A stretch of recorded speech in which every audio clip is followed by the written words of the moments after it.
Okay, so in this example, the probability experiment that's taking place is a personality inventory test.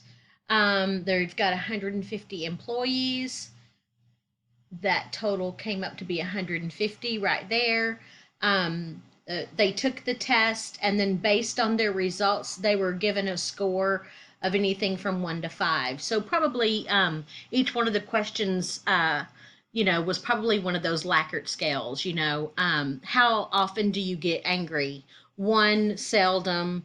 Two, a little more often. Three, all the time. 5 every second of every day, that kind of question. Y'all have seen those questions before.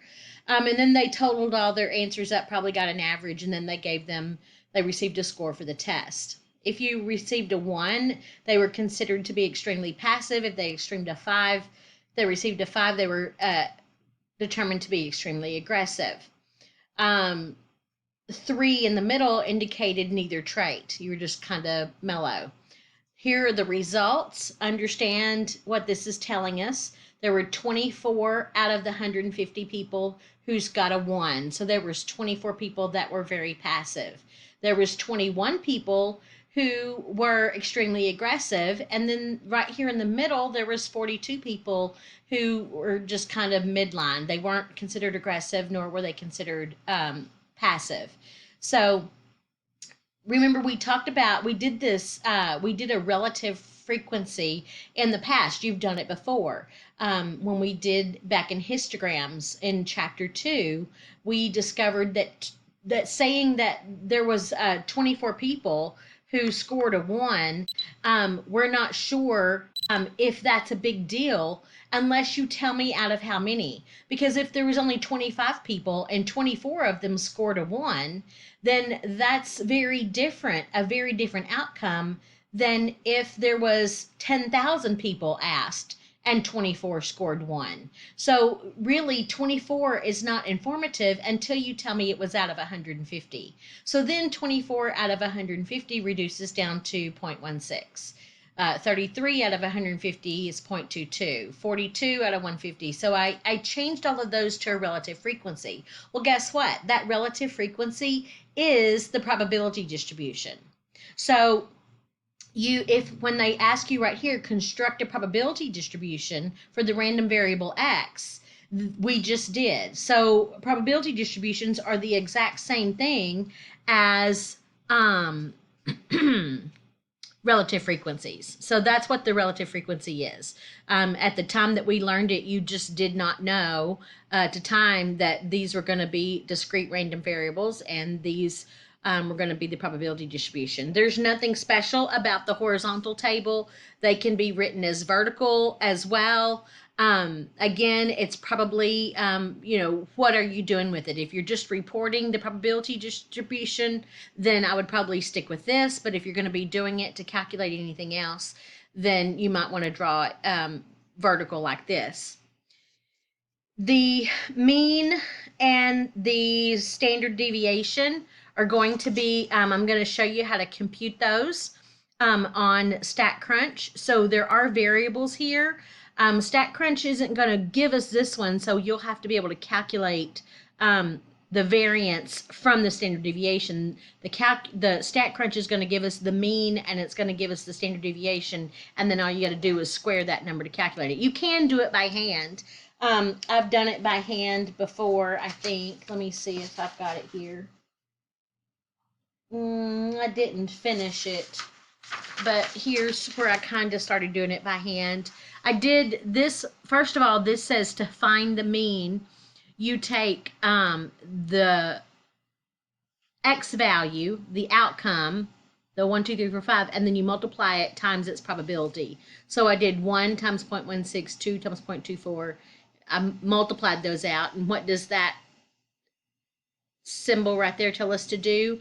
Add all those up. So 2.94 is the mean. Notice down here it's also called the expected value, and the reason it's called the expected value is because what this is telling us is that, or what the mean is telling us, is that if we continued to do this experiment with larger and larger and larger numbers. Instead of 150 people, if we did it with 300 people, if we did it with 500 people, if we did it with 5,000 people, if we did it with 5 million people, the more people we did it with, the closer to this expected value would be the people's answers, the results. 2.94 would be what we would expect each person or the results to be. That's what they mean by expected value. So if I want to calculate that, what I had to do down here, I found the difference between the actual result. That's the actual result. The results right here, the outcome. X is the outcome. And then minus the mean. So I said 1 minus 2.94, 2 minus 2.94, 3 minus, and I did all that out. Then why do we square it? We square it because some of these right here would have come out to be negative numbers. This would have come out to be a negative number. This would have come out to be a negative number. So we want to find the difference, but we really don't want to deal with negatives. So we square it to get rid of the negatives. And then we multiply those differences squared by the probability. So you find that difference, square it, and then multiply it times that. Find that difference, square it. Again, like I said, I'm not going to make you do that. And then you add them all up. And then the sum is going to evidently be 1.61. So, like I said, I mean, you can do the math if you want to. I'm not going to expect you to do that by hand. All I'm going to expect you to do is be able to use StatCrunch. So let's flip on over here to StatCrunch real quick. And what we do need to do is put in our X values, 1, 2, 3, 4, and 5. And then we're going to put down the probability of each one of them, or if you want to call it the relative frequency, however you want to remember it. And you do 0.84, 0.40, and 0.70. Okay. Oh, wait. I did not do that right. Sorry, 0.22. 0.28. I was putting in the wrong numbers. 0.20 and 0.14. Okay, so now I've got the right numbers in. Okay, so I've got the right numbers in, and now you're going to go over to Stat, and you're going to go over to Calculate, and we're going to go down to Custom. And you're going to do your variable here. X is our discrete random variable. And our probabilities are in our P of X, and we're going to compute it.